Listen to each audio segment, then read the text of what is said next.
PM Narendra Modi को CJP protest में भद्दी भद्दी गालियां देने वाली रुचिका सिंह के साथ अब शायद वो होने वाला है जो उसके परिवार ने और उसने कभी अपने सपने में भी सोचा नहीं था। पीएम नरेंद्र मोदी को रुचिका सिंह ने और कई छात्रों ने गंदी गंदी गालियां सीजेपी प्रोटेस्ट के दौरान दे तो दी, लेकिन अब इनके खिलाफ तगड़ा एक्शन शुरू हो चुका है। पुलिस ने अपना एक्शन शुरू कर दिया है और जब आपको पता चलेगा कि आखिर ये एक्शन किस तरीके से चल रहा है और इन छात्रों के और छात्राओं के साथ क्या क्या हो रहा है, तो सुनकर आपके भी होश उड़ जाएंगे। आदाब, नमस्कार, सत श्री अकाल, peace to be with you दोस्तों। मेरा नाम है जुनैद भाटी और आप देख रहे हैं the news fever. CJP protest के दौरान लगातार कई छात्रों ने पीएम नरेंद्र मोदी को खूब गालियां दी। माइक के सामने, कैमरे के सामने बिना डरे भीड़ के दौरान खूब गालियां, खूब बुरी बुरी बातें, खूब भद्दी भद्दी बातें पीएम नरेंद्र मोदी के बारे में कही गई। लेकिन उस वक्त तो सीजेपी इन छात्रों और छात्राओं का लगातार प्रोटेक्शन में जुटी हुई थी, पर अब जब सीजेपी प्रोटेस्ट खत्म हो चुका है तो इन छात्र और छात्राओं के खिलाफ एक्शन भी शुरू हो चुका है। इनमें जो सबसे ज्यादा हाईलाइटेड छात्रा निकल कर आई है उसका नाम है रुचिका सिंह। रुचिका सिंह नोएडा की रहने वाली है। रुचिका सिंह ने सीजेपी प्रोटेस्ट के दौरान पीएम नरेंद्र मोदी को और इटली के प्राइम मिनिस्टर यानी कि मेलोनी को लेकर कई भद्दियां टिप्पणियां की थी, कई भद्दी गालियां भी दी थी, जिसके बाद अब स्मृति शर्मा जो एक लॉयर हैं, उन्होंने रुचिका सिंह के खिलाफ 0 एफआईआर दर्ज कर दी है। सबसे पहले मैं आपको बता देता हूं कि 0 एफआईआर होती क्या है। 0 एफआईआर वो चीज है जो एफआईआर कहीं भी किसी भी थाने में किसी भी व्यक्ति के खिलाफ दर्ज कराई जा सकती है जिसने कोई आपत्तिजनक बात कही हो या फिर उसने कोई जुर्म किया हो। इससे कोई लेना देना नहीं है कि वो शख्स कहाँ रहता है, किस जगह रहता है, उसका कौन सा थाना लगता है। आप देश में किसी भी थाने में जाके उसके खिलाफ 0 एफआईआर दर्ज करा सकते हैं। अब स्मृति शर्मा नाम की लॉयर ने रुचिका सिंह के खिलाफ यही वाली एफआईआर दर्ज करा दी है और जब से इन्होंने ये एफआईआर दर्ज कराई है तभी से सीजेपी का गुस्सा भी 7वें आसमान पर पहुंच चुका है। सीजेपी के जो स्पोक पर्सन है यानी कि सौरभ दास, वो भी खुले तौर पर कहते नजर आ रहे हैं कि गाली देना कब से ऑफेंस हो गया। गाली देने वाले छात्रों के खिलाफ इस तरीके से आखिर एक्शन क्यों लिया जा रहा है। आज के टाइम पर हर दूसरा व्यक्ति गली से निकलते हुए गाली देकर निकल जाता है, तो फिर उनके खिलाफ भी 0 एफआईआर दर्ज होनी चाहिए, उनके खिलाफ भी ऐसा ही एक्शन होना चाहिए। लेकिन ये जो लॉयर है स्मृति, इनका साफ तौर पर कहना है कि ये गाली किसी आम आदमी को नहीं दी गई है, ये गाली दी गई है देश के प्राइम मिनिस्टर को, देश के प्रधानमंत्री को इस तरीके की गाली दी गई है। और ये जो पूरा प्रोटेस्ट था, ये जो सारी बयानबाजी थी, ये पूरी तरीके से कवर किया है विदेशी मीडिया ने।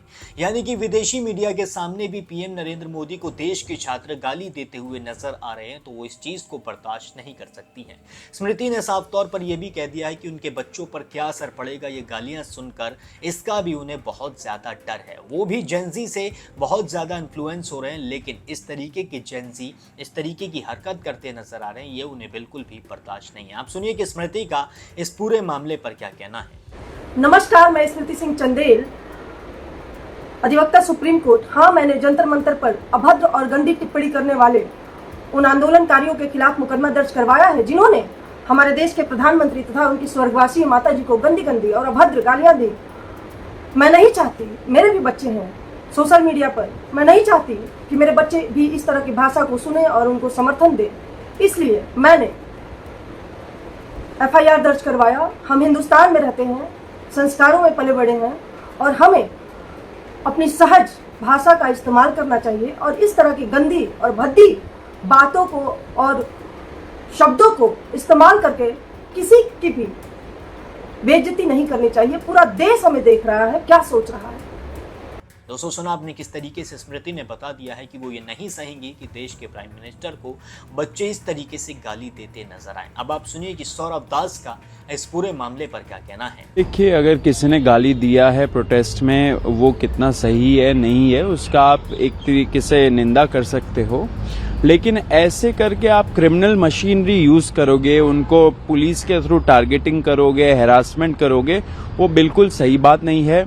इस देश में गाली देना कब से क्रिमिनल ऑफेंस बन चुका है, मतलब कि रोज चलते फिरते लोग यहाँ पे गाली देते हैं। आपने बीजेपी एमपीज जो 50% लोकसभा में एमपीज बैठे हुए, उनके खिलाफ तो क्रिमिनल चार्जेस है एंड बहुत ही हीनस क्रिमिनल चार्जेस है, रेप, मर्डर, डेकॉइटी, ये सब चीजों का। तो उसपे तो आप कुछ नहीं कर रहे हो।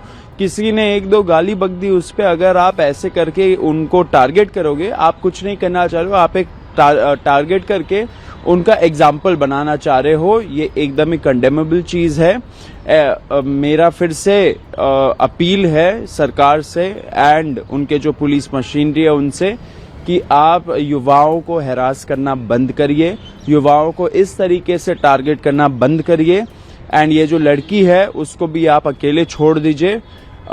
ऐसे पुलिस का दुरुपयोग करना इन सारे ऐसे मामलों में ये बिल्कुल ही एक्सेप्टेबल नहीं है किसी के लिए भी।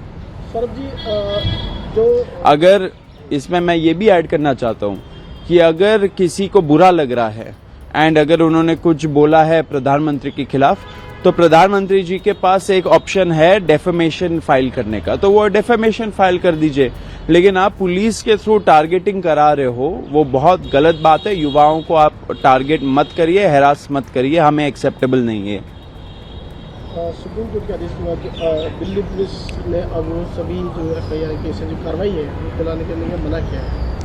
जी देखिए जो कल दिल्ली गवर्नमेंट का नोटिफिकेशन निकला वो एक पॉजिटिव डेवलपमेंट है। बहुत स्ट्रगल के बाद हम लोग जीते, सारे युवाओं की जीत हुई है। धर्मेंद्र प्रधान का जो इस्तीफा था वो हमारा मेन डिमांड था एंड वो हम जीते। इट्स हिस्टोरिक, एक तरह से हम देश के युवाओं ने इतिहास रच दिया।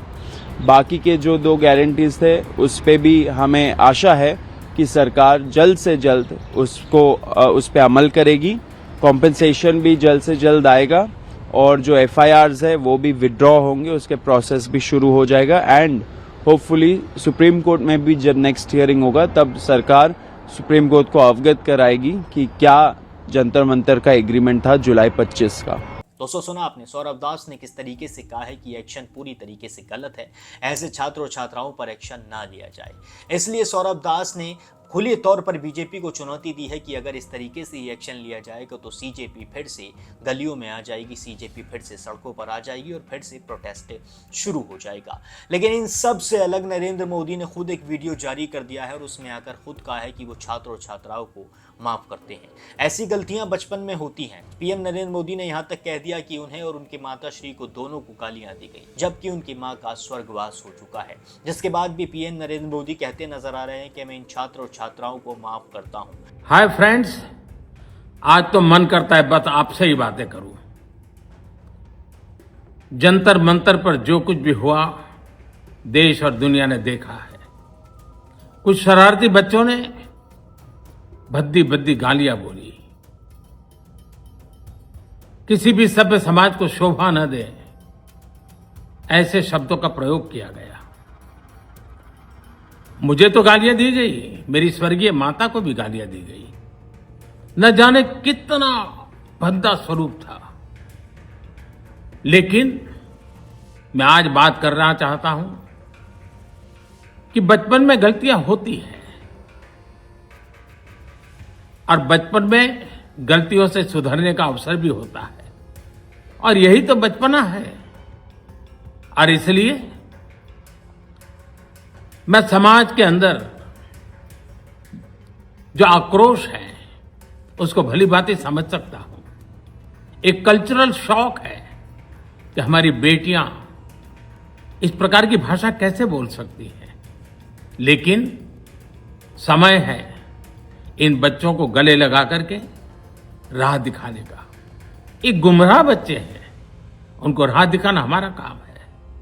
उनको सजा देना, अदालतों के चक्कर कटवाना, समाज में उनको प्रताड़ित करना, इससे हम परिस्थितियां नहीं बदल पाएंगे। मैं उन्हें माफ करना चाहता हूं। पीएम नरेंद्र मोदी ने यहां तक कह दिया है कि अगर दांतों तले जीभ आ जाए तो वो जीभ को काटते नहीं हैं बल्कि उसका इलाज करते हैं। इसलिए ये हमारे बच्चे हैं और हमारे देश के बच्चे हैं, इसलिए हम इन्हें माफ करते हैं। अब आप इस पूरे मामले पर क्या कहना चाहते हैं मुझे कमेंट सेक्शन में जरूर बताएं। बाकी और भी सारे अपडेट्स के लिए चैनल को सब्सक्राइब जरूर कर लें।